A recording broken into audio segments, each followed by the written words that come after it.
Lamentable tener que comenzar nuestro programa habitual de Hablemos Bogotá con esta muy triste noticia, sobre todo para el mundo católico, Manuel. Y algo que es bien paradójico, y es que cuando el mundo católico conmemoraba la resurrección de Jesús, horas después se produce la muerte del Papa. Claro, recordemos que en la Semana Santa comienza el Triduo Pascual el Jueves Santo y termina con la resurrección del Señor el sábado en la noche, pero el domingo también es el domingo de resurrección que llamamos los católicos. Sí. Y también el Papa Francisco pidió salir.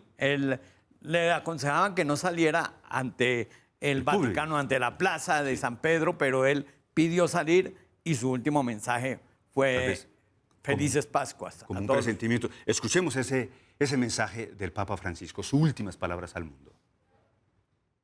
Cari fratelli e sorelle, buona Pasqua.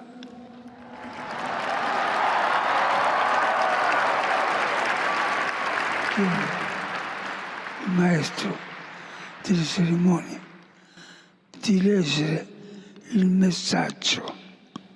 Sí. Y después de ese mensaje hizo un recorrido en el que bendijo a decenas de niños allí en la plaza, ¿no? Exactamente, es el Papa Francisco haciendo el recorrido.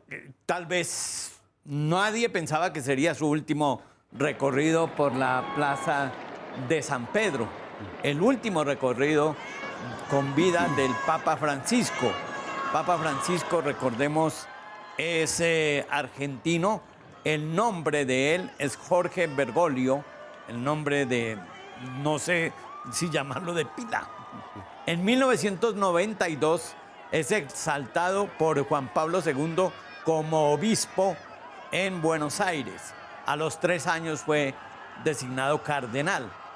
Recordemos que el Papa Francisco en este momento está siendo preparado para su velación que durará 9 días. Normalmente dura 9 días. Él, por petición, nunca quiso que su cuerpo fuera expuesto. Exactamente. Precisamente, tal vez, uno de los cambios fundamentales ahora frente a los otros sepelios de los papas en el mundo es que esta vez el cuerpo no será visto, digamos, o por lo menos sí, en almohadones, como él decía.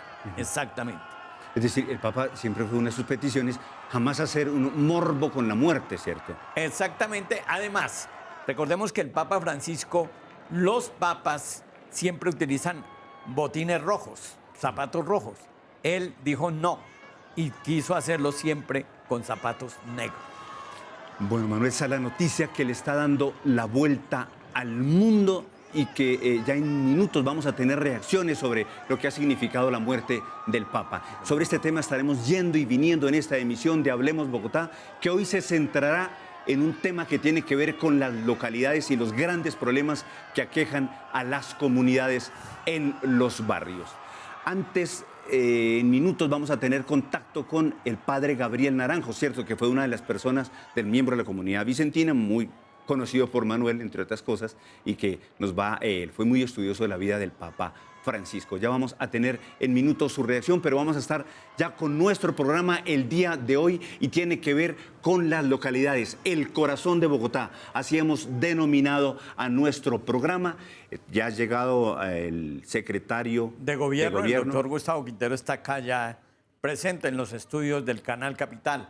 Le voy a recordar algo, Wilson. Yo tuve la fortuna de ir a la plaza, al Parque Simón Bolívar, cuando el Papa Francisco estuvo en Bogotá.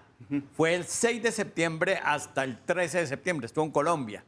Y una de las concentraciones más grandes en la historia fue ver al Papa en el Simón Bolívar. Sí. Allí estuvo presente, hizo un recorrido en el Papamóvil por todo el Parque Simón Bolívar. Recordemos que estuvo 4 o 5 días en Colombia. El Papa se refirió mucho a los jóvenes. La reunión de los jóvenes fue en la Plaza de Bolívar, sí, recordemos. Exactamente, y mandaba mensajes muy fuertes. Ya está el padre Gabriel Naranjo. Salúdele usted, Manuel, al padre Gabriel, estudioso del Papa Francisco. A esta hora saludamos al padre Gabriel Naranjo. El padre Gabriel Naranjo es sacerdote vicentino, rector de la Apostólica en Santa Rosa de Cabal. Padre Gabriel, muy buenos días. Bienvenido a Hablemos Bogotá. Le queremos preguntar sobre el Papa Francisco, sobre lo que significa esta muerte para la Iglesia. Y el mensaje, ¿cierto? Que él, y el mensaje que ha dado. Yo recuerdo particularmente del Papa, dos, y perdónenme lo simple que soy, lo básico, pero dos temas que decía el Papa. Está preocupado él de cómo el mundo hoy día se centraba más y le era más importante las mascotas que los niños, decía él, ¿no? Y lo decía de manera muy preocupado él. Y el segundo, decía él, el que no vive para servir, no sirve para vivir. Y eso será uno de los temas que vamos a tratar con el padre Gabriel Naranjo. ¿Él está en dónde, el padre Naranjo? En Santa Rosa de Cabal. Él es el rector del Seminario de la Apostólica, antiguo Seminario de los Padres. Ya está el padre. Padre Gabriel, muy buenos días. Buenos días para ti, para Manuelito y para todos el equipo de trabajo de Canal Capital y los teleaudientes. Padre, ¿qué recordar del Papa Francisco, usted puntualmente? El Papa Francisco es una figura excepcional, no solamente dentro de la Iglesia Católica y naturalmente por su condición de Papa, sino en la historia de la humanidad. Su pontificado de 12 años ha trascendido las fronteras de la Iglesia y naturalmente que la noticia de su desaparición, de todas maneras intempestiva a pesar del estado de salud, crea una conmoción innegable. Sí, yo tengo recuerdos vivos de mis relaciones con él, lo conocí personalmente, tengo en la memoria el impacto de una audiencia privada a los pocos meses de su entronización como pontífice, que fue una entrevista inclusive de mucho debate en el mundo, porque creo que fue la primera vez que habló de la problemática del mundo gay en la Iglesia Católica. El Papa, Padre Gabriel, ¿cómo lo puede recordar el mundo? ¿Cómo va a recordar el mundo al Papa Francisco? El Papa Francisco fue un hombre, ante todo, cercano a la humanidad y a la humanidad en todos sus aspectos, particularmente a la humanidad adolorida por los problemas de pobreza, pero también por los problemas de salud. Fue realmente un pastor, casi que, como lo han dicho algunos, una especie de cura de pueblo, a pesar de su trayectoria y de su innegable preparación intelectual. ¿Por qué escogió él el nombre de Francisco? El Papa mismo cuenta que en el momento de su elección, uno de los cardenales que lo acompañaba, entre otros, por ejemplo, a su lado el cardenal de Cuba, le sugirió que no se olvidara de los pobres y que esa recomendación, que en realidad sobraba para un hombre tan sensible en ese sentido, le hizo rememorar la figura de Francisco. De Francisco, el hombre despojado de todo, el hombre pobre, y de Francisco, que recibió del Espíritu de Dios un llamado a reformar la Iglesia. Se sintió motivado por esas razones y realmente creó ya un punto de partida formidable y coherente. Le pregunto, ¿qué sigue ahora, digamos, en el proceso tanto del sepelio del Papa como en la elección del nuevo Papa? El proceso del sepelio del Papa tiene mecanismos muy tradicionales. El Papa será enterrado en cuestión de 3 o 4 días y yo creo que muy pronto se reunirá el cónclave para elegir al sucesor. Sabemos que el cónclave estará conformado por los cardenales electores, que en este momento son 136 de los 252 cardenales que viven. Ese número de cardenales electores ha sido elegido prácticamente en un 80% por el mismo Papa Francisco. Pero si se me permitiera dar una opinión al respecto, el hecho de que los hubiera nombrado él mismo, a la gran mayoría no quiere decir que necesariamente ellos van a seguir una política, digamos, de Estado por parte del Papa Francisco o inspirados en él.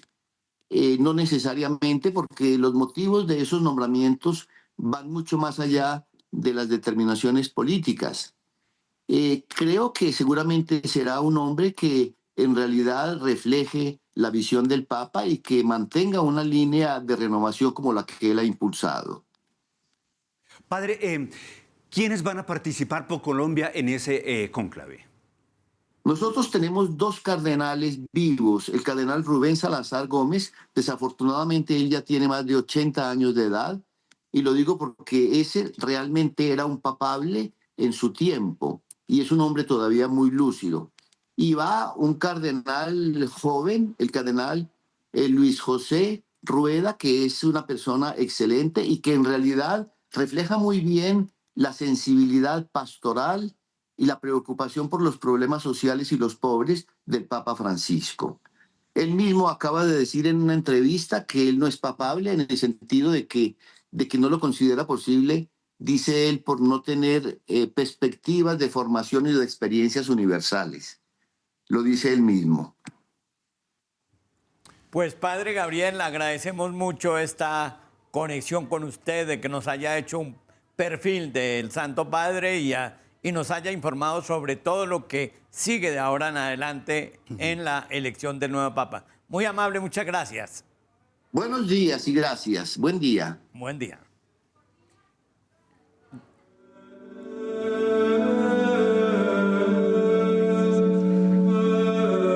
Y había gente inescrupulosa adueñándose de nuestros lotes. Y aquí en Kennedy los parques los están usando es para consumo de, o sea, se la pasa mucho marihuanero. O sea, mucho hueco y ha habido más de un accidente aquí en esta parte. Se va por la calle transitando y en cualquier momento, chao, se quitan el reloj.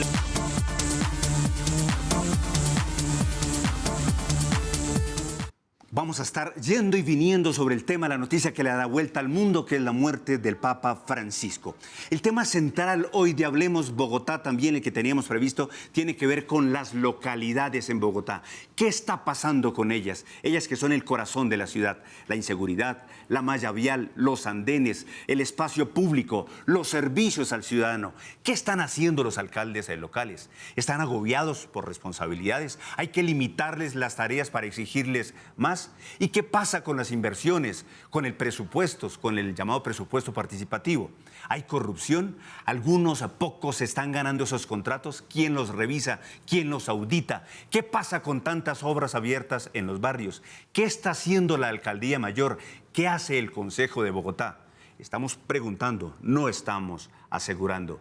Las localidades en el corazón de Bogotá. Así hemos denominado esta emisión. Muy buenos días de nuevo. Gracias, Señor, por este lunes 21 de abril del 2025. Esto es Hablemos Bogotá. Y póngale mucha atención a esta emisión en la que usted o alguien muy cercano a usted le interesa de manera directa, porque los problemas son de todos, pero las soluciones también, y usted tiene mucho que decir y mucho que hacer. Ya está la participación en las redes sociales con el numeral Hablemos Bogotá y la pregunta, ¿qué le falta a mi barrio y qué puedo hacer por él? Cuéntenos su caso usando la etiqueta Hablemos Bogotá en las redes de Canal Capital, Manuel. Y ya está aquí el secretario de Gobierno de Bogotá, el doctor Gustavo Quintero. Bienvenido, doctor. Muchas gracias. Nos demoramos hoy un poco, pero usted entiende perfectamente el tema. Muchas gracias, doctor Quintero. Doctor Gustavo, muy buenos días. Asiento. ¿Qué recuerda usted del Papa a propósito del tema, doctor Quintero? Pues, Wilson, muchas cosas, la verdad. La venida del Papa en 2017 yo creo que fue apoteósica.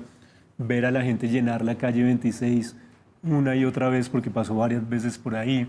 Los distintos puntos, yo estaba en ese momento en la administración, estábamos en la Alta Consejería para Derechos de las Víctimas y fue una visita muy especial porque uno de los mensajes del Papa era paz.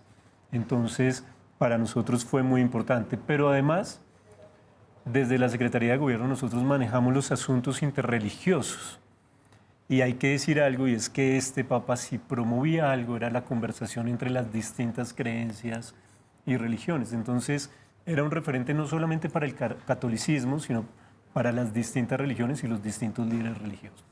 Sobre la necesidad del hablar, ¿cierto? Es lo básico, el conversar y no podemos discriminarnos unos a otros por una u otra convicción o creencia política. Exactamente. Recuerdo que él hacía reuniones y por la noche llegaba a dormir aquí ¿cómo se llama? La Anunciatura. La Anunciatura. La Anunciatura. Perdóneme. La Anunciatura. Él llegaba, saludaba de pronto a la gente que estaba ahí y todos los días decía, oren por mí.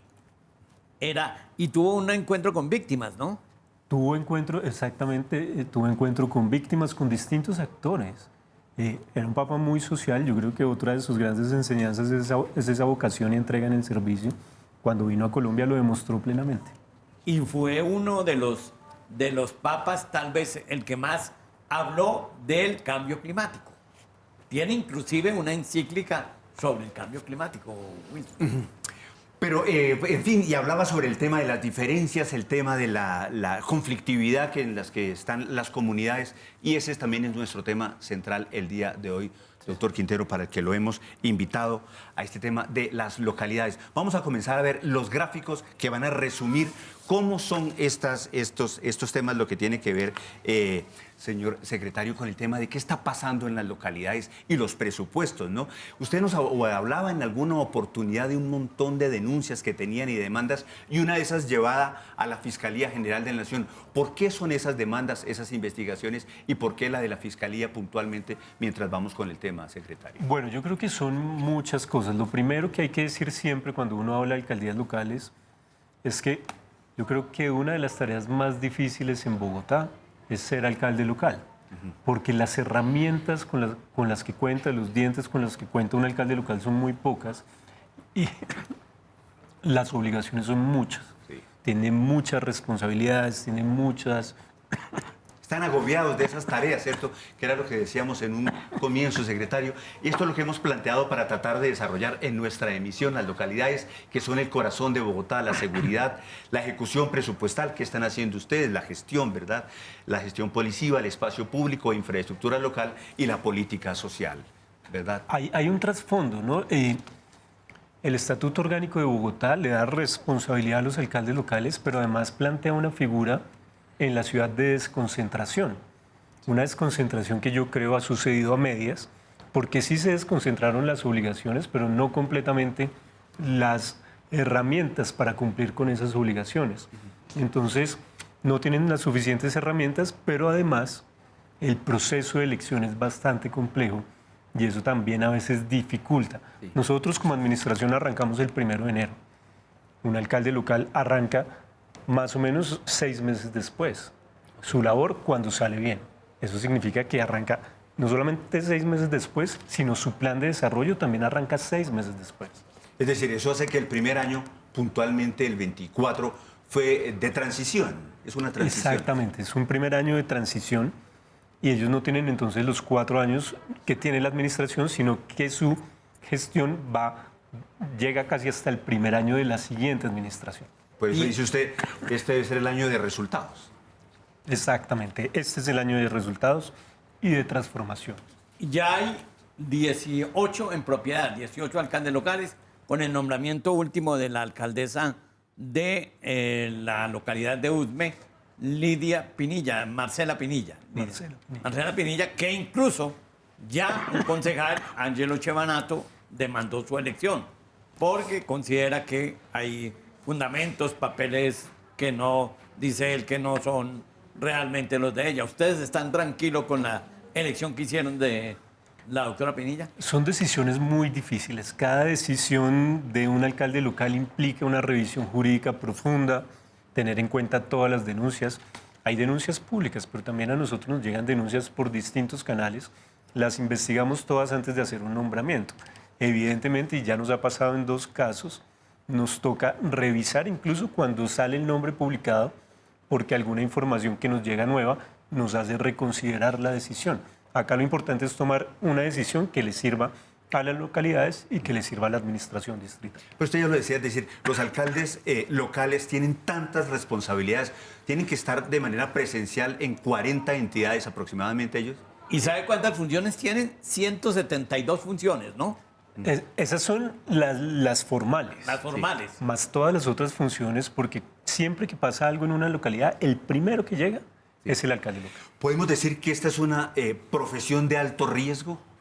Es una profesión de alto riesgo, sí, es posible decirlo así, pero además es muy importante decir una cosa. Un alcalde local no tiene estructura administrativa, es decir, no hay directivos debajo de él. Él es el único que responde por el gasto y por las decisiones en las localidades.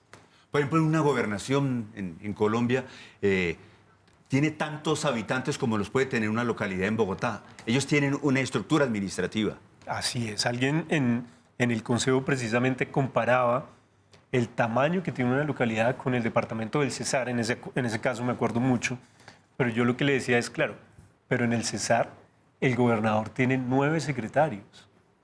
En la alcaldía local es el alcalde local y de ahí para adelante la planta y los contratistas que acompañan su gestión. ¿Hay que limitar las funciones de los alcaldes locales?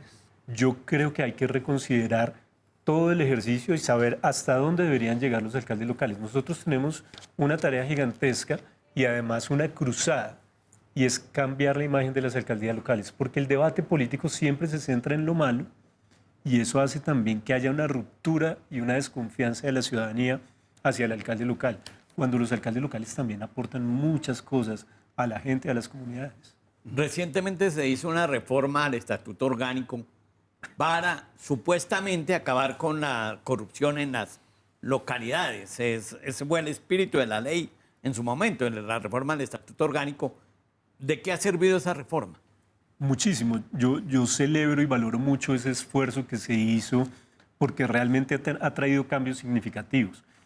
Uno que en principio pareciera ser costoso en términos administrativos es el de que mínimo 10 de las 20 alcaldías locales estén ocupadas por mujeres. Pero eso es un paso muy importante en materia de igualdad de género y nos ha dado lecciones muy relevantes a nosotros como administración. Ese es uno importante. Lo otro es que genera mayor conexión esa reforma entre los alcaldes locales y la administración distrital.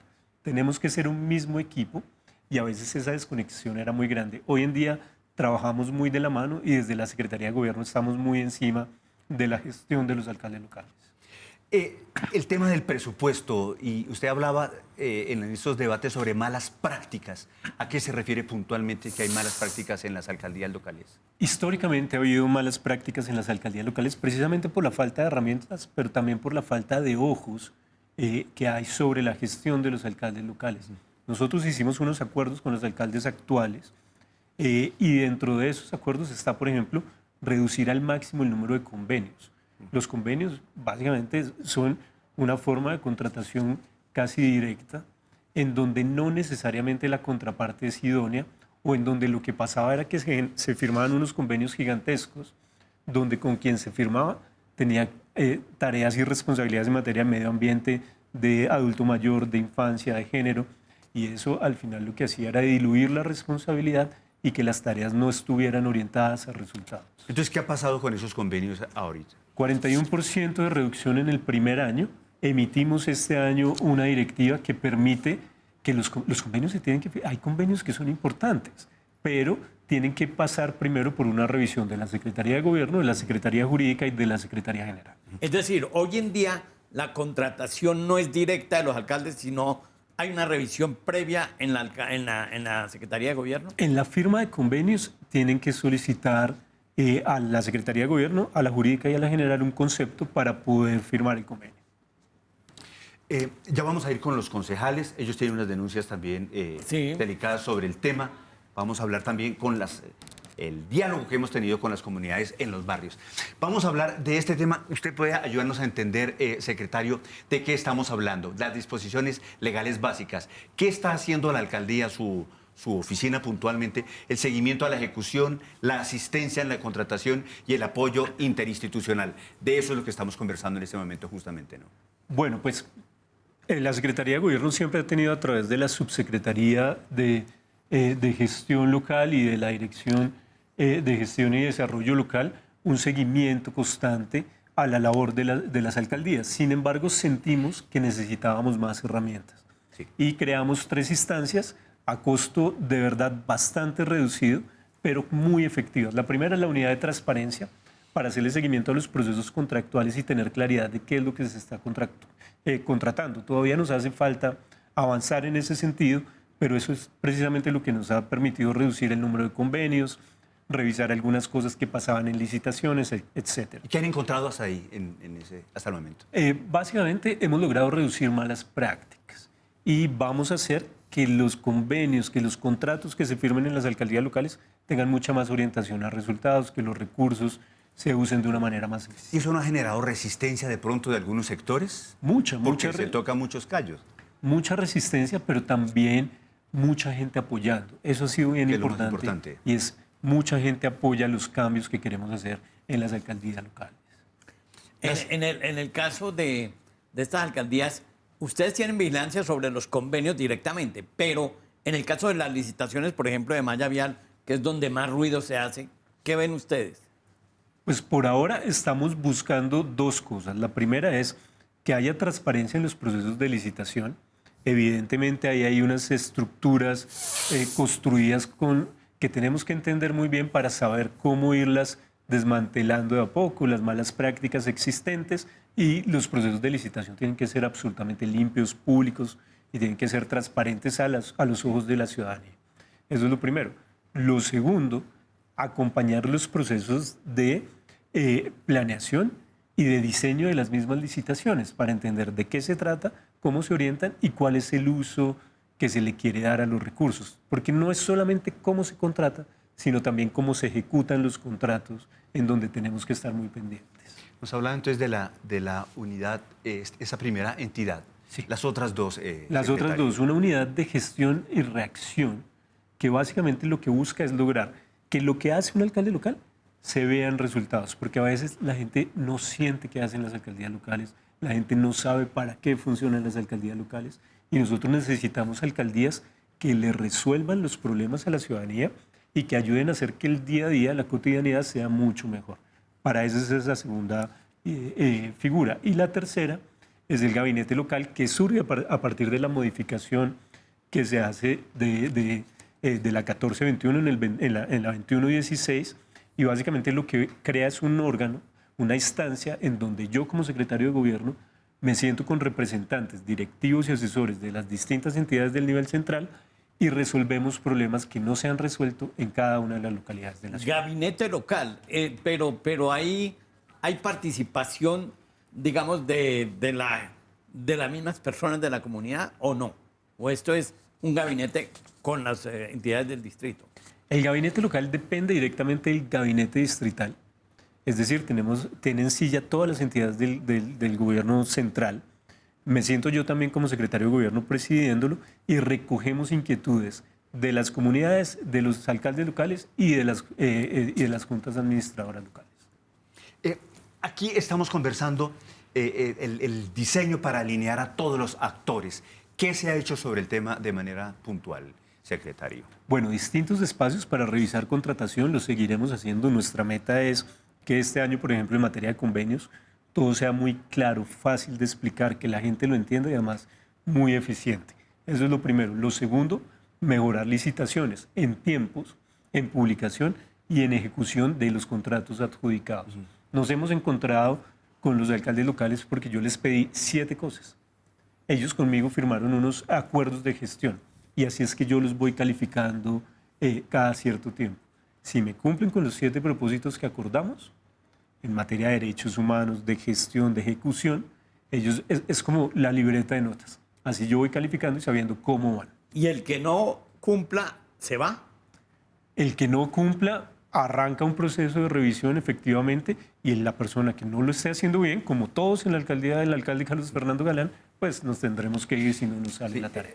Perdóneme la comparación, es decir, en el tema escolar recién se entregaron boletines del primer periodo. ¿Cómo le fue en esa entrega de boletines a los alcaldes en ese buena primer la periodo? comparación. Bueno, yo estoy satisfecho. Hay alcaldes que sacan una nota bastante sobresaliente, por supuesto.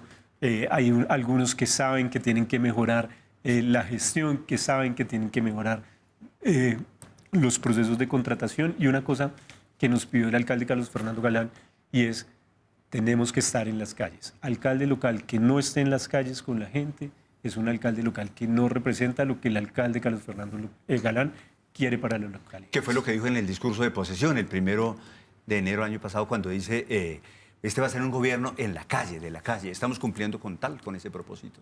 Estamos cumpliendo, pero además este es el año en donde todas las alcaldías locales se tienen que volcar a las calles. Pasaba una cosa que nos dimos cuenta con el alcalde, sobre todo él se dio cuenta, y es que las alcaldías locales funcionaban en horario de oficina, pero resulta que el horario de oficina no es el horario en el que la gente está en sus casas porque está trabajando. Claro. Entonces necesitamos alcaldías locales los fines de semana presentes, por las noches presentes, hablando con la comunidad. El tema de seguridad es vital para la gente, secretario. Claro, no es de su competencia, pero ¿qué anuncio le pueden hacer a la ciudadanía sobre el tema de seguridad, sobre inversión? ¿Qué podemos esperar los ciudadanos en las localidades, en los barrios? Yo soy muy optimista con el trabajo que venimos haciendo de la mano con la Secretaría de Seguridad en las alcaldías locales. ¿Por qué?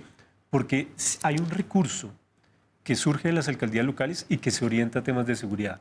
Lo que hicimos fue conectar las necesidades de la Secretaría y de la Policía con los recursos de las localidades para que todo se oriente a lo que necesitamos, y es mejor seguridad en la ciudad. Usted tiene de invitado al presidente del Consejo de Bogotá. En minutos vamos a tenerlo, Manuel, es el doctor Avizambra, ¿verdad? Porque, doctor Gustavo, en 2 semanas se hicieron casi 3 debates sobre alcaldías locales en el Consejo de Bogotá. ¿Sintió usted que salió bien librado, como explicando todos los cuestionamientos que hacen los concejales? Pero además yo creo que son debates muy importantes, porque muchas de esas denuncias, incluso las que se hicieron el año pasado, nos sirven a nosotros como insumo para las actuaciones que hemos generado. Entonces yo valoro mucho cada uno de los debates, recogemos la información, la verificamos, y si en efecto es cierta, ponemos en marcha procedimientos o para contrarrestar lo que está pasando o para prevenir lo que se está advirtiendo. Entonces, para mí han sido muy positivos. Fue un mes bastante pesado de preparación de debates de alcaldías locales que no ha terminado. No ha terminado, porque uno los hizo el Centro Democrático, el Partido Liberal y el Partido de la U. Falta todavía más respuestas, y me imagino que también la oposición hará su debate sobre alcaldes locales. Falta hacer, ya hubo debate de oposición, hubo uno de oposición, pero sí, no lo hemos cerrado, y el del Partido Liberal tampoco se ha cerrado. 5 entidades representan el 90% de las solicitudes en el gabinete local. Eso fue lo que extrajimos de uno de esos debates. Traducido eso para nosotros, para el vulgo. En términos simples, todas las entidades del nivel central siempre necesitan de las alcaldías locales, ¿cierto? Pero cuando las alcaldías locales levantaban la mano, no tenían una respuesta. ¿De qué se trata esto? Que queremos darle a las alcaldías locales la mano, la respuesta que necesitan para que las gestiones sean más efectivas. ¿Cuál es su desafío, su prioridad inmediata, secretario, sobre el tema de las localidades? Trabajar para garantizar transparencia y cambiar la imagen de las alcaldías locales. De verdad son muy importantes para la ciudad. El debate siempre se centra en corrupción. Necesitamos dar garantías en ese sentido para que podamos hablar de la importancia de las localidades y de la labor de los alcaldes locales, que a veces, la mayoría de las veces, es muy positiva. No, usted le puede preguntar a cualquier persona, ¿usted cómo vive en Usaquén? ¿Usted sabe cómo se llama el alcalde de Usaquén? Y la gente en la calle no sabe. No exactamente, que es una preocupación que tiene la administración. O en cualquier localidad. Simplemente eso es muy común. De qué hacer para cambiar esa dinámica. Por eso el trabajo en la calle es importante, por eso el trabajo en redes es importante, la comunicación permanente, pero también mostrarle a la gente que las alcaldías locales solucionan. Cuando la gente comienza a encontrar soluciones, comienza a buscar a la alcaldía, y eso se vuelve además un voz a voz. Y el voz a voz sí que es una herramienta de comunicación efectiva. Nosotros hemos tenido diálogo con la comunidad de cara a este tema. ¿Qué está pensando la comunidad allí en los barrios, en las localidades que son el corazón de la ciudad? Y vamos a tener un primer reporte desde las calles. Doctor Quintero, está Magda Páez Torres. Ella está en el centro de la ciudad. Magda, buenos días. ¿En dónde se encuentra? ¿Y usted qué nos preparó sobre esto? ¿De qué habló con la gente en la calle? Buenos días, Wilson. Mire, yo me encuentro en el centro de Bogotá, precisamente enfrente de la Catedral Primada de Colombia. Pero antes de hablar de la muerte del Papa, que tiene consternado hoy a todo el país y además al mundo entero, quiero contarles un poco de cómo le pusimos el ojo al tema de la malla vial en las diferentes localidades. Nosotros hicimos un recorrido por Ciudad Bolívar y Chapinero, donde conversamos con los mandatarios locales, que nos contaron los avances que han tenido en esta materia, pero también conversamos con la gente, que si bien reconocen que ha habido mejoras, dicen que hay huecos que llevan años sin ser tapados y están a la espera de una intervención. Veamos el informe. Dicen en redes sociales que un talento tercermundista es memorizar los huecos de las vías para evitar malos ratos. Y aunque parece un chiste, en algunas zonas de Bogotá el meme es real. Conductores y hasta peatones aprendieron a hacer peripecias para esquivar o burlar los pasos malos. Hay mucho hueco, muchos accidentes, muchos trancones. Pues de un 100%, por ahí unas 60 están malas. El mejoramiento de la malla vial es una tarea que tiene varios responsables. Están el IDU, la Unidad de Mantenimiento Vial, y las alcaldías locales. De acuerdo con el IDU, a lo largo de la administración del alcalde Carlos Fernando Galán, se han mejorado más de 2 millones de metros cuadrados de malla vial, de espacio público y de ciclorrutas en todo Bogotá. ¿Pero ha sido suficiente? Pésimo, pésimo, es un estado muy pésimo. Algunos tramos pues de ciclorruta no están conectados, pero en general pues me movilizo como por zonas donde están bien. Deberían de plantearse como más presupuesto para las vías. Nosotros le pusimos el ojo al trabajo que han hecho las alcaldías locales. Una de las localidades que visitamos fue Ciudad Bolívar, donde se ha avanzado en esta tarea. Más o menos el año pasado, en transcurso de todo el año, arreglamos 72 vías con acciones de movilidad. Por ejemplo, estuvimos en este punto que parecía una trocha, pero no solo eso, el pronunciado descenso era un foco de accidentalidad que incluso ponía en riesgo a los residentes de la zona. Entonces nos hicieron este procedimiento de montar el muro de contención, ya que anteriormente ya nos habían venido unos carros acá. ¿Qué fue lo que se hizo para cambiarle la cara a esta calle? Se realizó esta obra con construcción de muros, de barandas, de andenes, por supuesto de la vía, pozos y cajas de inspección. Los conductores también celebran otras obras en la localidad. Ya no tenemos daño a flota ni los vehículos sufren tanto pues por el tema del despavimentado. Me parece muy bueno la intervención de las vías. Ya tener esta parte pavimentada pues nos mejoró muchísimo nosotros en la parte ambiental. Sin embargo, Ciudad Bolívar aún tiene pasos peligrosos como este. Aunque son varios los mejoramientos que se han hecho aquí en la localidad de Ciudad Bolívar, en la malla vial, hay tramos como este en la avenida Calle 68, con carrera 49 Sur, que aún necesitan intervenciones. O sea, mucho hueco y ha habido más de un accidente aquí en esta parte. No se ve que haya algún tipo de obra o movimiento por parte de la ciudad ni nada por arreglarlos y nos perjudican bastante. De Ciudad Bolívar nos fuimos hasta la localidad de Chapinero. Allí la alcaldesa se puso al día con una obra que estaba en veremos desde hace varios años, en la calle 63 con Tercera. Ha sido pues una sorpresa de la manera como ha quedado, porque han intervenido no solamente la vía, sino una parte muy importante y es todo lo que ha sido la tubería de agua potable y la tubería sanitaria. Vamos a estrenar, quedó muy bonita, han trabajado bastante. La alcaldesa local dice que se vienen más obras. Vamos a ejecutar en los próximos 4 años cerca de 18.000 millones. ¿Qué ejercicio estamos haciendo en este momento de mano de la comunidad? Una priorización de espacios. Tenemos unos mapas que hemos venido trabajando con la UMB y con el IDU, en los cuales decimos, listo, entonces usted va a hacer una intervención en la séptima, nosotros vamos a hacer unas intervenciones y hacemos una sola intervención para que ese impacto en la comunidad sea mejor. Residentes de la zona piden que puntos como este en la calle 53 con carrera séptima sean intervenidos. Los carros pequeños se están dañando, la suspensión, el paso peatonal. Nosotros transitamos por aquí mucho y pues la verdad está en mal estado. Me gustaría mucho verla ya recuperada. La localidad de Fontibón es otra donde se han hecho intervenciones importantes. Por ejemplo, en el puente de la avenida Rojas con calle 26. en la ciclorruta de Avenida Ciudad de Cali con calle 26 y en la Avenida La Esperanza con carrera 103. Mientras estas y otras obras se realizan, los ciudadanos aprendieron a sobrellevar los trancones y traumatismos. Y es que si de algo saben los habitantes de Bogotá, es de paciencia. Bueno, se está haciendo una obra grande en Bogotá. De los últimos años no se veía tanto como cuando tú arreglas una casa, ¿no? Entonces, cuando uno arregla una casa, tiene que uno soportar. Sobre todo paciencia y tolerancia, hay que tener mucha. ¿Y cómo no tenerla si de acuerdo con el IDU para arreglar toda la malla vial en la ciudad se requieren aproximadamente 11 billones de pesos?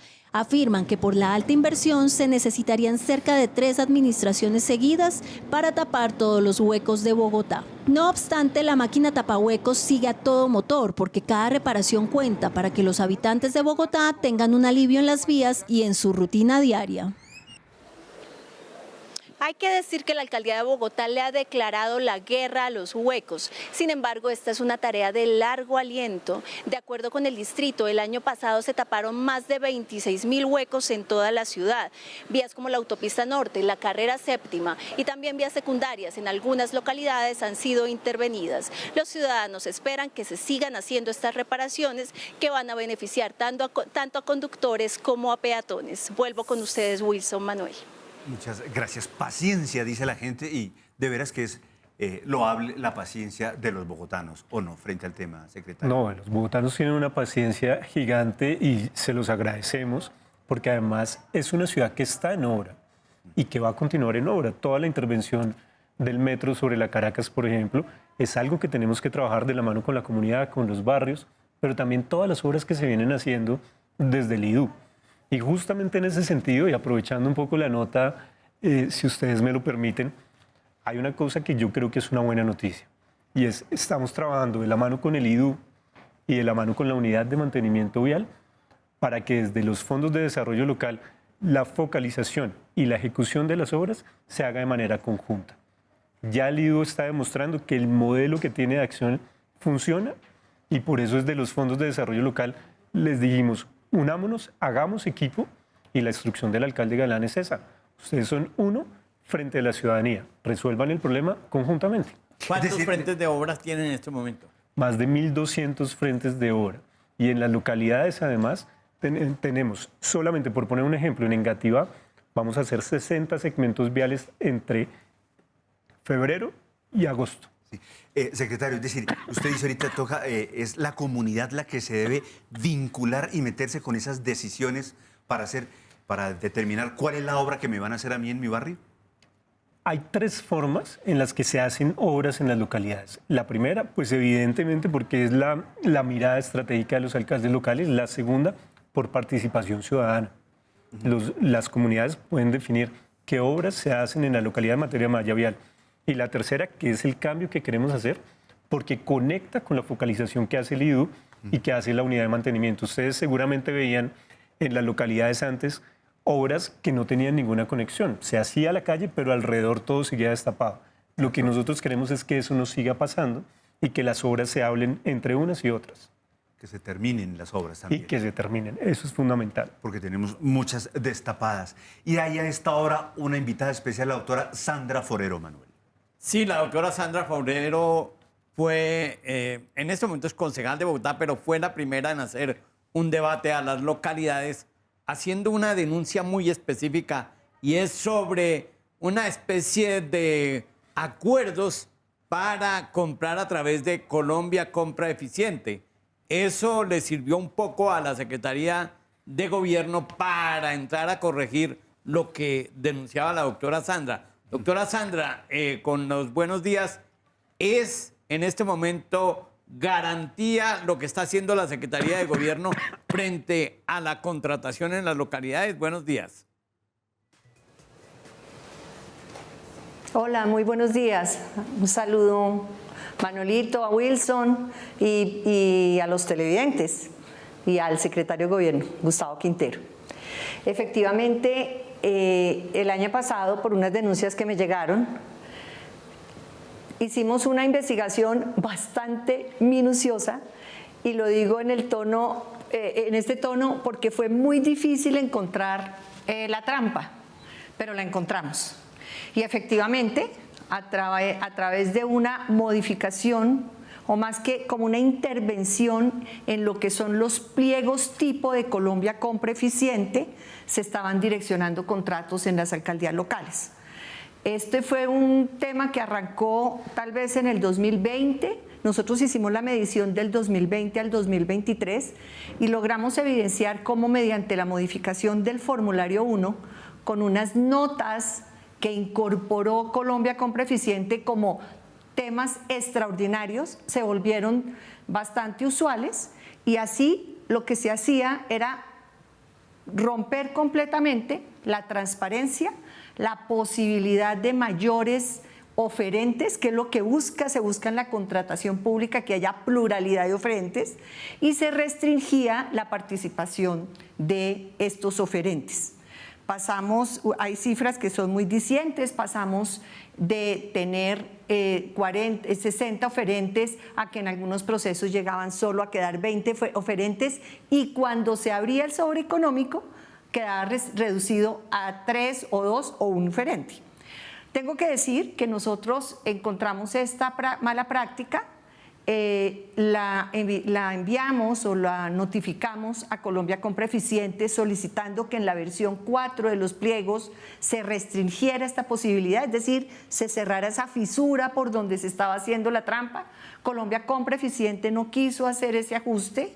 Pero entonces buscamos también a la Secretaría de Gobierno. Ustedes lo han mostrado a lo largo del programa, cómo la Secretaría pues es quien lidera esta gestión de las alcaldías locales, y tengo que decir que hubo una buena respuesta. Tuvimos varias mesas de trabajo, incluso que nos acompañó el secretario. En ese momento se estaba ya pensando abrir como esta área de transparencia. Ellos sacaron una circular que es infinitamente valiosa, porque ahí le daba la orden a los alcaldes locales, o al menos les llamaba atención de tener cuidado con la utilización de esas notas restrictivas. Tuvimos apoyo de la veedora también. Ella hizo todo un diagnóstico, pudo corroborar nuestras cifras, hizo sus muestreos propios, pidió apoyo de la Personería y de la Contraloría, que en este momento pues están actuando sobre el tema. Ahora, desafortunadamente, nosotros hicimos la medición hasta el 23. Acabamos de terminar la revisión del 24, que ya es con la administración del alcalde Carlos Fernando Galán, y es una práctica que persiste. Nosotros, por supuesto, no en los volúmenes que pasó en la administración de Claudia López, donde no se tomaron medidas. Tal vez estas medidas que ya está tomando la administración ha hecho que persista, pero en menor número, y seguramente de aquí en adelante lo que queda ya es entregarle estas pruebas nuevamente a la Secretaría de Gobierno. Estamos hablando que de las 20 alcaldías locales, en 16 se mantiene la utilización y esta modificación de los pliegos tipo. Y, por ejemplo, tenemos una localidad donde para un proceso se presentaron 84 oferentes, mediante la utilización de la nota restrictiva quedaron 40 y pico, y cuando se abrió el sobre económico, que es ahí donde está la trampa, quedaron 3 oferentes. Entonces ahí es donde, pues nuevamente, terminada esta parte, ustedes estaban hablando de los debates que se han hecho en el Consejo. Mi intervención en estos debates siempre ha versado sobre este tema específico, porque es un tema que era difícil de encontrar, pero ya lo encontramos. Entonces estamos en el camino, y creo que es un trabajo de todos, y valoro enormemente esa gestión del secretario de Gobierno, o esa iniciativa que tuvieron de la circular, y ya tendremos que encontrar cómo más blindar frente a esto. ¿Cuál es el problema acá? El problema acá, primero, que se acaba la transparencia.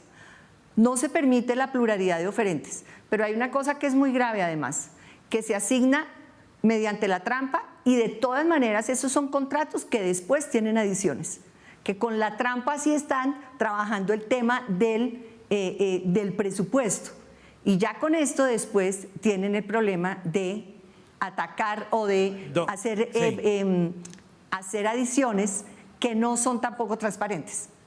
Doctora Sandra, en el caso de estas localidades, dice usted, hay 16 que todavía persisten en este problema.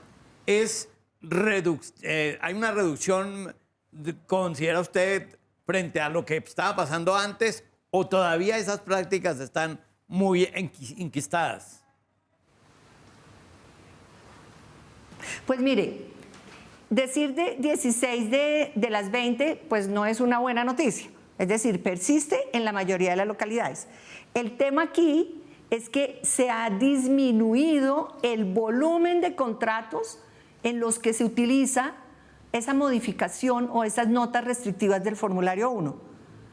Entonces, en la época de Claudia López, lo que nosotros logramos, esto es vía SECOP, logramos identificar, fueron más de algo así como 210 mil millones de pesos que se adjudicaron con esta práctica.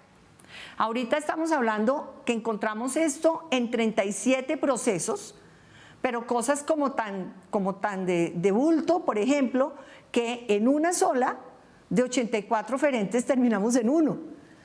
Ahí, eso toca ponerle la lupa, y yo creo que para lo que sirve esto, como decía el doctor Quintero, es que somos muchos ojos mirando qué está pasando en las alcaldías locales. Entonces toca actuar. Ellos ya sacaron la circular. Si eventualmente la circular no es suficiente, seguramente ellos, con la denuncia, con las cifras, yo le había dicho al doctor Gustavo en un debate que le iba a entregar la línea base, que es lo del año pasado. ¿Qué encontramos en el 24? ¿Qué es lo que estamos acabando de afinar ahorita?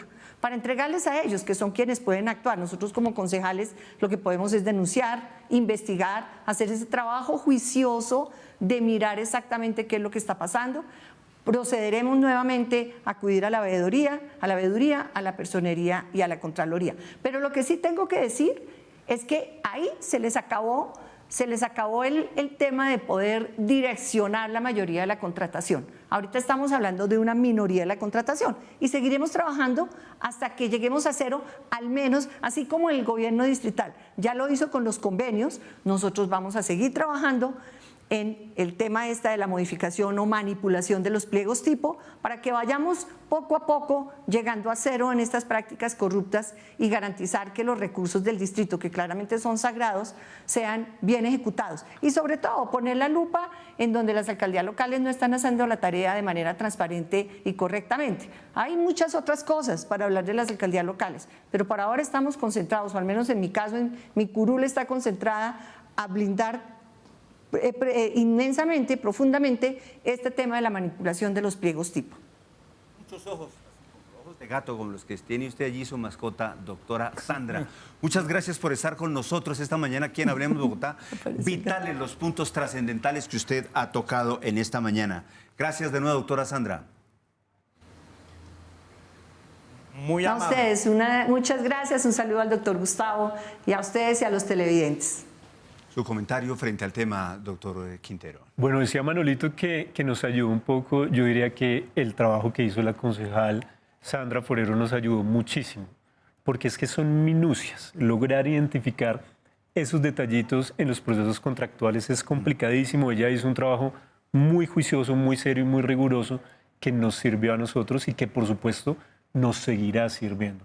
Tenemos que revisar qué otras modificaciones se pueden hacer a través de las notas, qué otro tipo de acciones hay dentro de los procesos contractuales que tendremos que ir corrigiendo. Pero justamente el Consejo sirve para eso. El Consejo además está en el territorio. Los concejales conocen a detalle lo que pasa en cada una de las localidades y por eso las denuncias son tan valiosas y nos sirven mucho. Los problemas son de todos y las soluciones es entre todos. La transparencia de las alcaldías locales es una tarea de todos. Acá estamos haciendo un trabajo juicioso y por eso para mí esos debates no son motivo de preocupación, sino lo que hace mi equipo es llenarse de argumentos, anotar cada cosa para tomar los correctivos que sean necesarios. Está trabajando, como dice la propia concejal. Vamos a ver qué está pasando en las redes sociales. Miremos qué se ha reportado, cuáles son los comentarios en numeral Hablemos Bogotá. Bueno, la pregunta. Lisette Pastrana dice, mi barrio es Gran Granada en la localidad de Engativá y hace falta seguridad y el tráfico es muy complejo en horas pico. Como ciudadana sería salir más temprano para llegar a tiempo, pero eso desmejora la calidad de vida. Tema de la seguridad, doctor. Sí, y ahí las localidades van a jugar un papel fundamental. Venimos haciendo un ejercicio con cada uno de los alcaldes locales, el secretario de Seguridad y yo. Nos sentamos con los equipos, hablamos de las localidades, de los temas de seguridad puntuales de las localidades, generamos directrices, pero además, lo que yo les decía, coordinábamos el uso de los recursos locales para beneficiar el trabajo de la policía y el trabajo de la Secretaría de Seguridad. Tenemos más reportes desde las calles. Está Yuri Paola Rodríguez. Vamos a hacer contacto con ella. A ver en dónde se encuentra Yuri. Muy buenos días. ¿Y qué nos preparó usted? ¿Qué le dijo la gente en su reporte en la calle?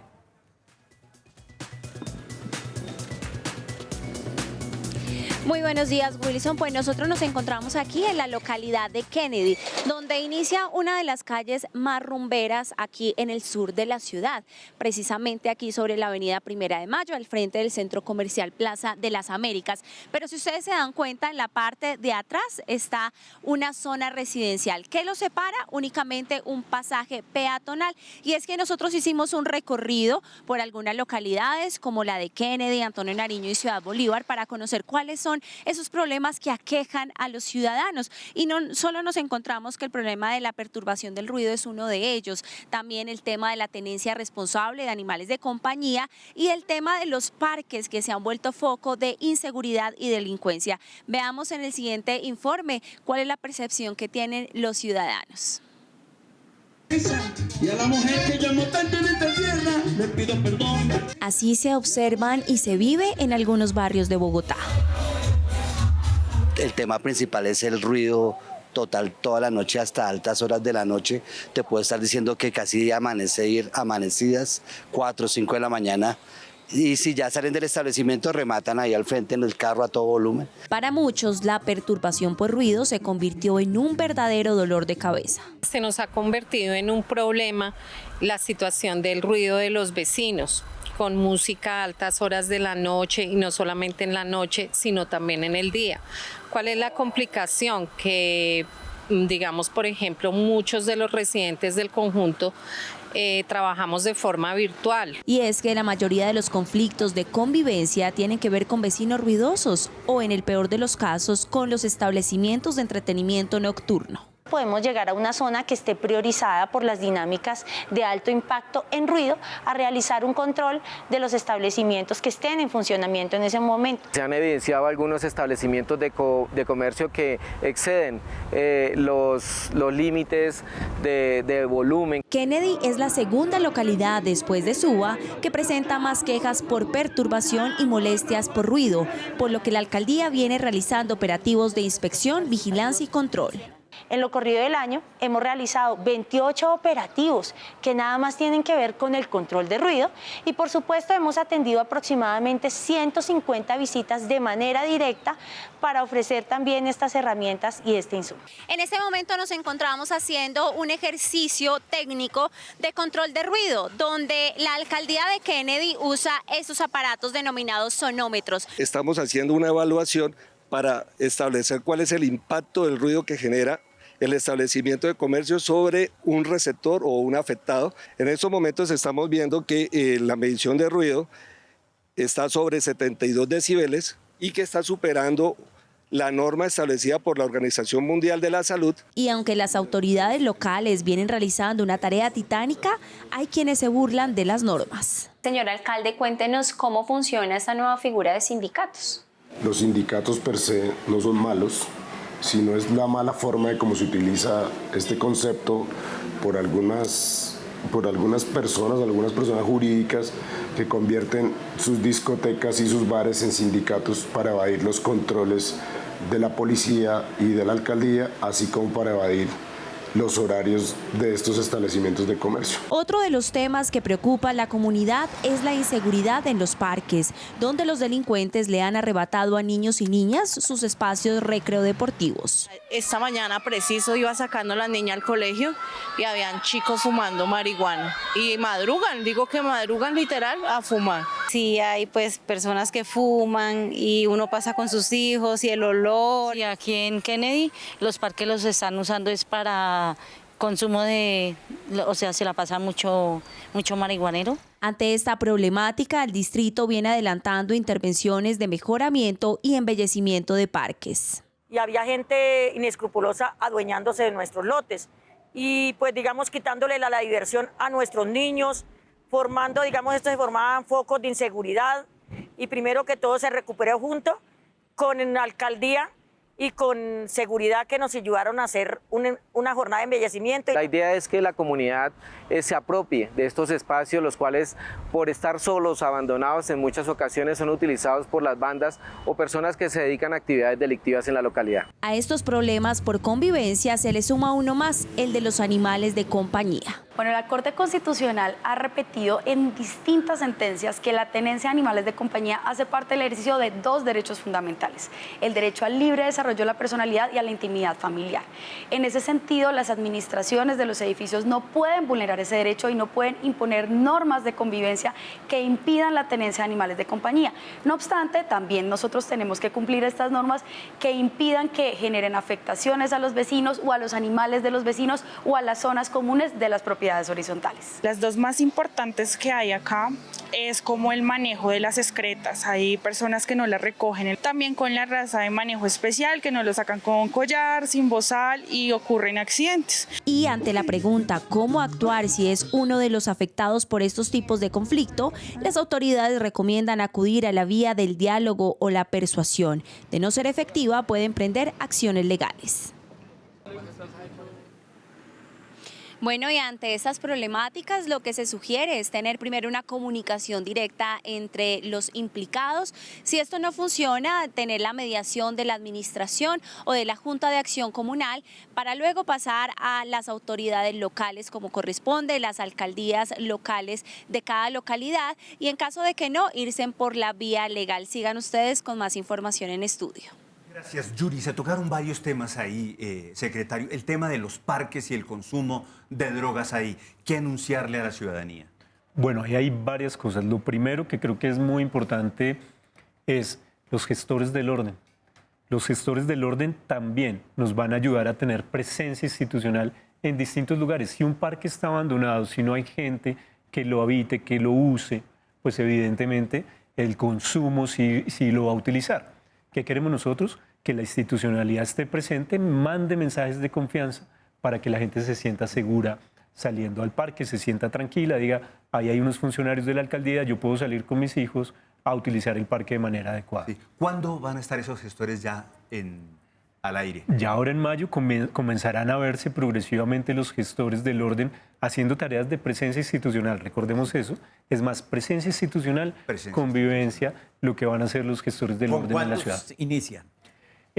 No le puedo decir todavía con cuántos inicia, va a ser progresivo, arranca ya, con un pilotaje y ya luego serán... ¿Dependen más de la Secretaría de Seguridad que de la Secretaría de Gobierno? Dependen de la Secretaría de Seguridad, en efecto, pero articulan las acciones territoriales de todo el distrito. Es decir, yo como ciudadano puedo acudir a ese gestor o gestora que esté en ese parque para decir, hombre, mire, están consumiendo droga allí, mire, a ver cómo se puede manejar. Es decir, ellos van a ser como ese gestor de convivencia que va a haber ahí. Exactamente. Ellos bien van a... para eso, bien para el tema de mascotas, por ejemplo. Ellos van a recibir información y además una cosa muy importante, buena parte de los conflictos en los barrios, por ejemplo, se da por las excretas de las mascotas, ¿cierto? Entonces, un gestor que esté ahí va a ayudar a dirimir el conflicto porque va a estar capacitado en resolución pacífica de conflictos. Entonces, ese tipo de tareas que antes solo podía hacer la policía, ahora las van a hacer los miembros del distrito que estén en las calles ayudando a la gente y trabajando con las comunidades. Y el tercer tema del que hablaba Yuri era el del ruido, ¿cierto? Porque esas personas que se disfrazan de sindicatos para estar con bulla hasta la madrugada, y eso está en los barrios. Ese es uno de los fenómenos más complejos que yo creo que tenemos hoy en la noche bogotana. Esa figura del sindicato mal utilizada, al final son lugares de fiesta, lugares de rumba donde hay ilegalidad, pero que por la misma forma legal que han encontrado es difícil para las autoridades entrar y combatir. Estamos trabajando en eso para reducir el número de sindicatos. ¿Y en eso va a consistir la unificación del horario de rumba en Bogotá? Esa es una noticia importante, Manolito, ya que usted saca la chiva. En efecto, la rumba en Bogotá tenía 2 horarios distintos, 3 de la mañana y 5 de la mañana. De ahora en adelante la rumba en Bogotá va a ser hasta las 5 de la mañana. Con eso buscamos 2 cosas. Uno, que la gente que sale a las 3 o la gente que salía a las 3 pueda tener un lugar legal en el cual permanecer hasta las 5 de la mañana. Y 2, mejorar, armar mejor las capacidades de la policía y de las distintas secretarías para cuidar a la gente cuando salga de la rumba. ¿Ya está saliendo el decreto? Está a punto, está en comentarios, está publicado ya para que la ciudadanía nos aporte. ¿Antes de qué fecha va a estar esto al aire? Ya, eso arranca ya esta semana, casi arrancan los ¿Este nuevos fin de horarios. semana ya la gente el jueves y viernes? ¿A rumbear hasta las 5? No. Hasta las 5. Mucha gente rumbea hasta las 5. El problema es que mucha de la rumba hasta las 5 es ilegal. Eso es lo que queremos combatir. Acabar con la ilegalidad. En lugar de irse para el amanecedero, que se quede con el comercio Que se quede en el bar tranquilo con los comerciantes formales y que tengan una rumba sana. Y que los comerciantes también ayuden con el tema de la seguridad para la... Exactamente. Este es un compromiso conjunto. Lo venimos trabajando con ellos, lo hemos hablado con ellos y también con la ciudadanía. Vean una noticia. Sí, y con el tema del transporte, los taxistas, también debe haber una simbiosis con ellos, una sinergia con ellos. Todo eso comienza a volverse un sistema de trabajo conjunto. Pero además también es importante que la rumba hasta las 5 de la mañana permite que los trabajadores de los bares puedan salir con luz del día a tomar transporte público y haya menos riesgo. Incluso podría ir en el Transmilenio. Claro, porque ya después de las 5 ya el Transmilenio está funcionando. No, noticionona para Manuel. Exactamente. Para Manuel. Manuel, a propósito de esa notición, usted tiene un invitado a esta hora. Sí, el doctor Juan José Daniel López fue representante a la Cámara por Bogotá y cuando era representante por Bogotá hizo y lideró el proceso de cambio en el estatuto orgánico, sobre todo para esto de las localidades. Doctor José Daniel, con los buenos días, bienvenido a Hablemos Bogotá. En nosotros podemos decir hoy que ha servido o no esa reforma que ustedes lideraron en su momento en el Congreso de la República cuando usted era representante a la Cámara, doctor José Daniel. Manolito, buenos días, qué alegría estar acá. Un saludo también para Wilson y para el secretario de Gobierno de Bogotá, Gustavo Quintero, y por supuesto para todos los televidentes. Vea, Colombia es un país santanderista en donde suele haber dos ilusiones. La primera ilusión es que creemos que todos los problemas los podemos resolver a través de leyes y buena parte de los problemas de las localidades de Bogotá no son de leyes, sino que se resuelven con recursos, con mayor plata, con más plata, con más inversión, con mejor focalización de esos recursos, con seres humanos idóneos, bien intencionados, con unas bases éticas que para eso no hay ley posible. Eso es lo primero que hay que decir. Y la segunda ilusión santanderista es que cuando salen las leyes después sentimos que no sirvieron para nada y quedamos como en una especie de espiral de frustración perpetua frente a ilusiones incumplidas. Y en este caso, y creo que la entrevista acá con el secretario de Gobierno y con la concejal Sandra ha sido útil para mostrar cómo esta es una ley que está cambiando cosas, no todas las cosas, no todas las realidades, pero unas particulares que están ayudando a que las localidades se organicen de mejor manera. Le menciono varios elementos que quedaron en esa reforma y que hoy están cambiando o aliviando o mejorando cómo funciona el gobierno local en Bogotá. ¿Qué hicimos en la reforma? Por ejemplo, antes, para ser alcalde local, usted podía ser bachiller simplemente y aún así ser alcalde o alcaldesa local. Y no tiene nada de malo ser bachiller, pero uno sí debería querer, en el año 2021, que es cuando sale esta ley, considerando que en cualquier localidad de Bogotá hay profesionales con experiencia, con posgrado de la mejor calidad, pues que usted exija un poco más para la elección de los alcaldes locales. Entonces, este proceso que lideró el alcalde Galán y que lideró el secretario de Gobierno Gustavo, fue un proceso más exigente porque le exigía a los candidatos a las alcaldías locales tener los mismos requisitos que tienen hoy los secretarios de despacho. O sea, profesión, haberse graduado de un programa de pregrado y tener también un posgrado, y eso es algo que ya se hizo y que ayuda a mejorar la calidad académica y profesional de las personas que lideran estas alcaldías. Un segundo punto, lo mencionaba el secretario, composición paritaria. Hoy, y sé que eso, armar ese rompecabezas es difícil y cuando se está armando, pues de pronto a los autores de la ley en su momento no lo recuerdan con tanto cariño, pero es muy importante en términos de inclusión de género. Y es que haya la misma cantidad de alcaldesas que de alcaldes hombres, y eso hoy se tiene en Bogotá, y es gracias a la reforma al estatuto. Siempre los alcaldes locales eran el 70% hombres y el 30% mujeres, hoy es miti-miti, y eso es muy bueno. Otra cosa, que los alcaldes sean de libre remoción, eso tenía que quedar muy claro en la ley, porque de alguna manera existía la sensación y había alcaldes que encontraban un camino jurídico para no dejarse sacar. Y estos son cargos de confianza, Manolito, del alcalde.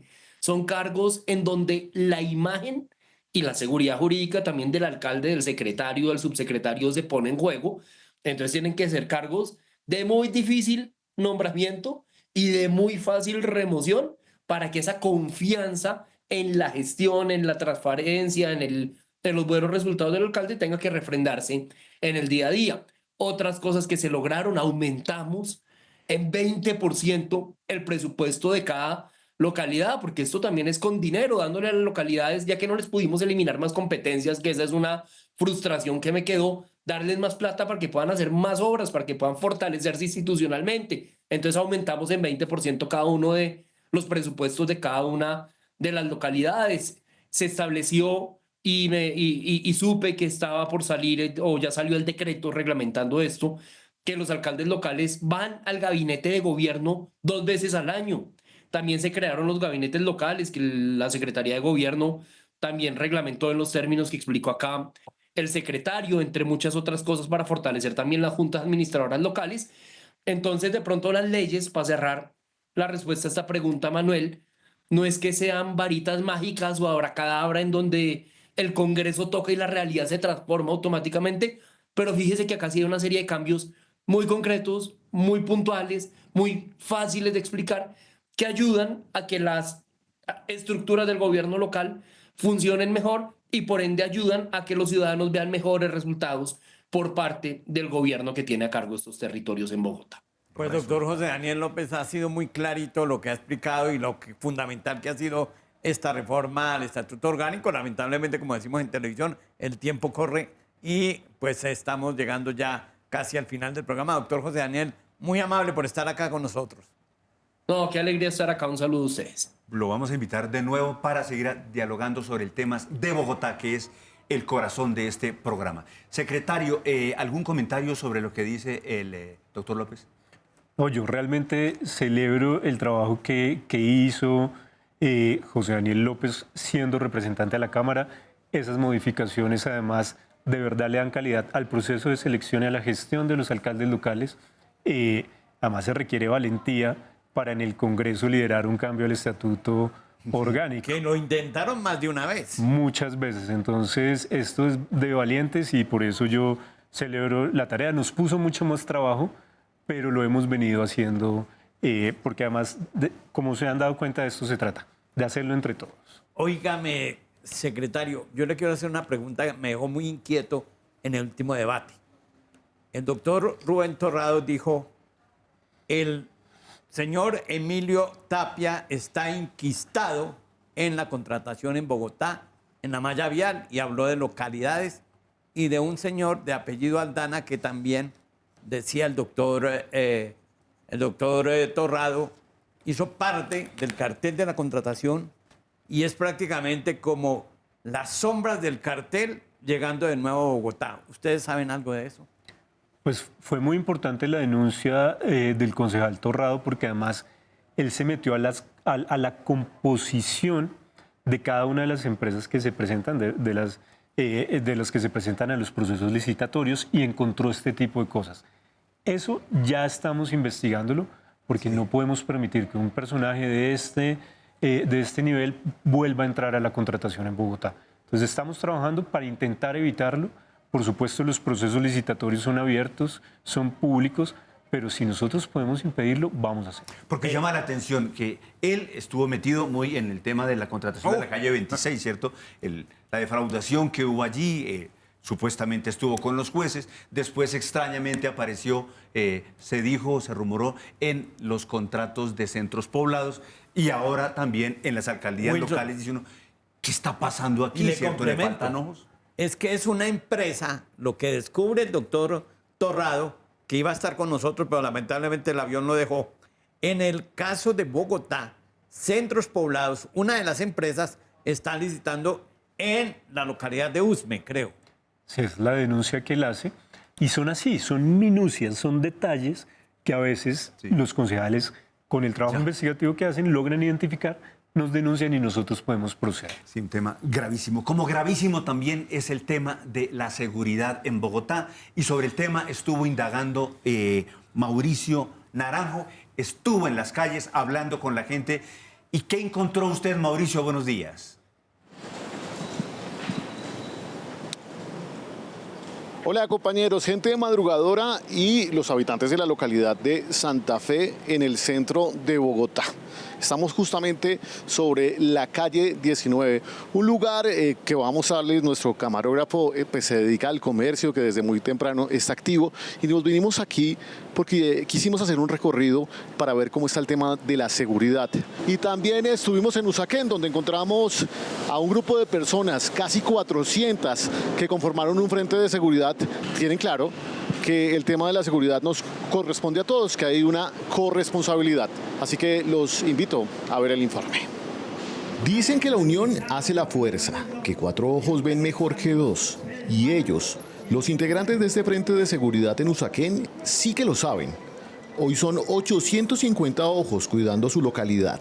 Eso quiere decir que hay 425 personas en el sector ayudando a visualizar los problemas. Nuestra herramienta y nuestra arma es un chat de WhatsApp a través del cual reportamos delitos, sospechas de delitos. El grupo nació porque se cansaron de que los delincuentes, aprovechando la falta de unión de la comunidad, andaran como Pedro por su casa.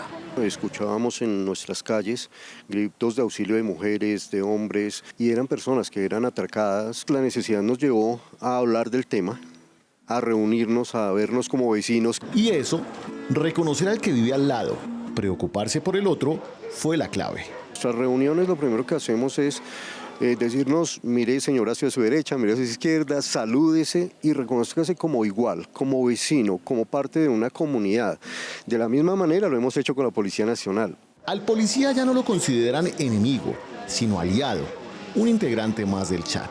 Somos articuladores, somos una parte de la comunidad que buscamos interactuar, integrar todas las capacidades de la comunidad en terreno, porque pues ellos son nuestros ojos en el campo. Y los resultados se notan. No solo don Nelson dejó de escuchar gritos, sino que el robo disminuyó. Recientemente, gracias al frente, se recuperó esta camioneta robada. 2 sujetos la hurtaron con el uso de un arma traumática, entonces se activan las redes. Entonces cuando la comunidad nos envía, vea, ocurrió esto, y nosotros mismos alertamos que estamos de pronto en una persecución, enviamos la fotografía del vehículo, pues las personas de la comunidad ya saben qué es lo que estamos buscando. Se dio con la captura de 2 sujetos. Un ejemplo de corresponsabilidad que esperan multiplicar en otros barrios de Usaquén, localidad donde han aumentado la extorsión, las agresiones sexuales, la violencia intrafamiliar, el hurto de motos y los homicidios. Otra zona hermosa, pero compleja, es la localidad de Santa Fe, en el centro. Aquí, lamentablemente, muchos andan con miedo. Ahorita me tocó preciso, iba un señor caminando y 3 personas lo interceptaron. Uno aquí, otro aquí y otro aquí, lo cogieron entre los 3. Usted va por la calle transitando y en cualquier momento, chao. Le quitan el reloj, le meten la mano al bolsillo. Pues uno no puede decir nada porque usted sabe que uno trabaja en la calle y eso pasa lo de Shakira, ciega, sorda y muda. Sin embargo, hay quienes no están dispuestos a callar y enfrentan a su manera a los malandros. Como buen colombiano, dale pata y puño, es lo más rápido. Claro, el gobierno, las entidades como los jueces lo llevan y lo sueltan porque son delitos menores. Don Jorge vende tintos hace 20 años en la 19. Desde su carrito observa con rabia cómo los cosquilleos son pan de cada día. Muchas veces hay hurto de celulares, atracos, pero la policía no hace nada. Nada, la ley aquí no sirve para nada. Aunque debemos reconocerlo, existen esfuerzos como el de la policía comunitaria, que dispuso incluso de este bus para campañas de prevención.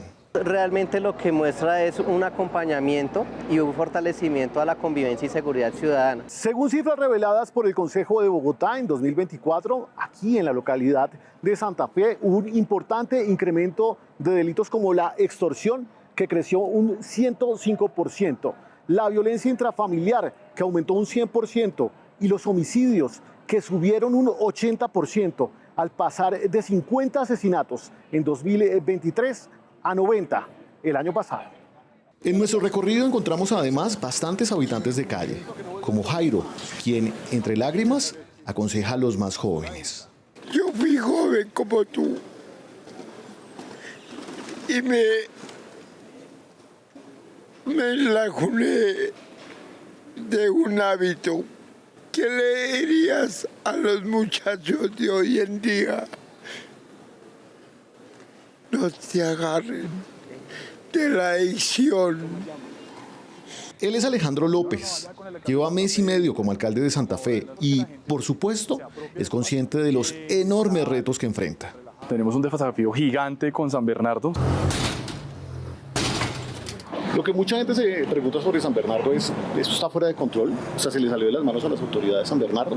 No, yo pensaría todo lo contrario. De hecho, la razón o la explicación de lo que está sucediendo hoy es producto de todas las acciones institucionales, tanto de seguridad como sociales, que estamos haciendo hoy en San Bernardo. ¿Qué decirle a esa comunidad de San Bernardo que se ha visto directamente afectada por la problemática allí? Básicamente que ya nos están empezando a sentir. Nosotros tenemos una mesa instalada con la comunidad. Hablemos del espacio público y el reto que también significa para ustedes como alcaldía local. Mauricio, mire, nosotros tenemos el reto del espacio público fundamentalmente para luchar contra las mafias que utilizan y venden el espacio público. ¿Qué tenemos que hacer? Operativos de inspección, vigilancia y control todo el tiempo. Hay una noticia muy buena, esto sí esperamos que pase en el próximo trimestre, y es que vamos a entregar un centro de monitoreo para la localidad, ese centro de monitoreo que le va a permitir tener en la localidad, en la estación de Santa Fe, en la estación tercera, computadores, una sala grande en donde vamos a poder conectar todas las cámaras de la localidad. Santa Fe, epicentro de universidades, de cultura y naturaleza, merece caminar segura. Ese es el tema central en las localidades, en muchas, el tema de la seguridad, pero también el compromiso de la ciudadanía, doctor Quintero, y es que todos tenemos algo que hacer por esto. ¿Algún anuncio sobre el tema de seguridad para la gente? Porque lo que necesitamos son promesas, pero ejecuciones eso también, de transformar el centro, ¿qué es?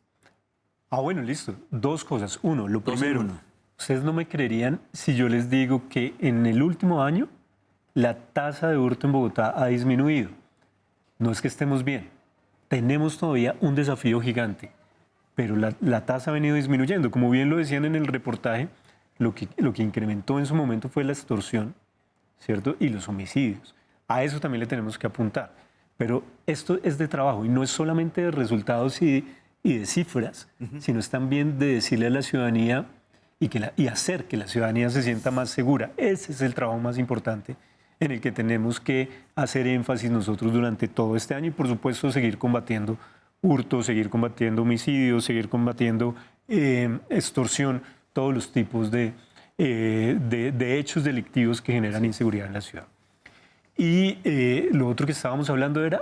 transformar el centro. Y transformar el centro. El cambio de la percepción es importante. Entonces, venimos haciendo un esfuerzo enorme en el centro de la ciudad. Mucha gente dice, ustedes no están haciendo nada de materia de espacio público. Estamos listos, venimos trabajando y ya pronto se van a comenzar a ver resultados. Si ustedes van hoy a la Plaza de Bolívar, se van a dar cuenta que no hay vendedores informales sobre la plaza. Ahí ya arrancamos. En un par de estaciones de Transmilenio también ya logramos que los vendedores no estén, pero como nuestra acción no es con uso de fuerza, sino entregando alternativas, pues venimos haciendo la combinación. Alternativas y logrando recuperar espacios. Tenemos que trabajar y venimos trabajando y ustedes van a ver mucha más presencia sobre la carrera séptima, San Victorino, San Bernardo, Barrio Santa Fe, en La Favorita, en distintos lugares del centro de Bogotá. Necesitamos recuperar el centro para que la gente vuelva al centro. Comercialmente eso es muy importante, pero también a recuperar un símbolo de la ciudad. Sí, doctor, vamos a tener el reporte que a esta hora, antes de terminar nuestro programa, ya vamos con el cierre. Vamos a mirar qué está preparando el Ahora, que es el informativo de Canal Capital a las 6:30, recomendado para todos los bogotanos. Alexander Vera, buenos días. ¿Qué nos está preparando el Ahora para hoy? Buenos días.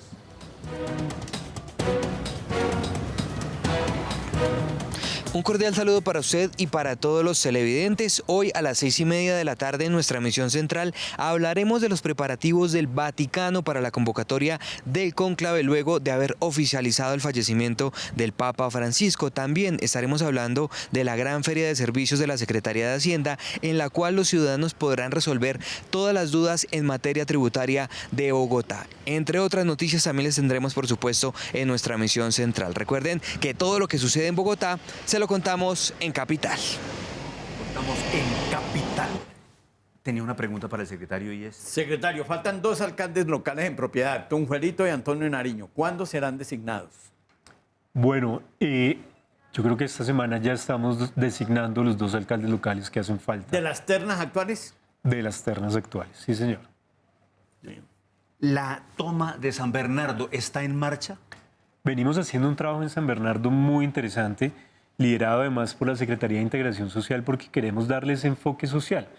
Por supuesto, está la Secretaría de Integración, pero hay otras entidades. Está la Secretaría de Seguridad haciendo presencia, la Policía haciendo presencia constante, Alcaldía Local, la Fuga, Secretaría de Educación, Secretaría de Cultura, varias entidades del distrito que están constantemente en el territorio, porque no se trata solamente de combatir la delincuencia, se trata también de devolverle la vida al barrio San Bernardo. Y generar también la percepción de ese cambio. Eso es lo que cambia la percepción. Año de resultados, es lo que ha dicho el secretario. El próximo tema, dentro de 8 días, va a ser el lunes 28, la seguridad, ¿cierto? Yo les recomiendo que tengan un programa largo sobre seguridad. Hay mucho que hablar, hay muchas buenas noticias. Estamos haciendo un trabajo muy juicioso. Muchas gracias, doctor Gustavo Quintero, secretario de Gobierno, y ese tema trascendental, el tema de las localidades, que las localidades son el corazón de la ciudad. Gracias, Manuel. Muchas gracias. Muchas noticias. Muchas noticias. Feliz usted con lo de las 5 de la mañana, la rumba. ¿Vale? Ah, sí, voy a llegar más temprano a la casa. Y a ustedes muy amables por estar de nuevo aquí en Hablemos Bogotá. Aquí déjenos sus comentarios en las redes de Canal Capital y nosotros los seguimos consultando aquí en el corazón de la ciudad. Buenos días.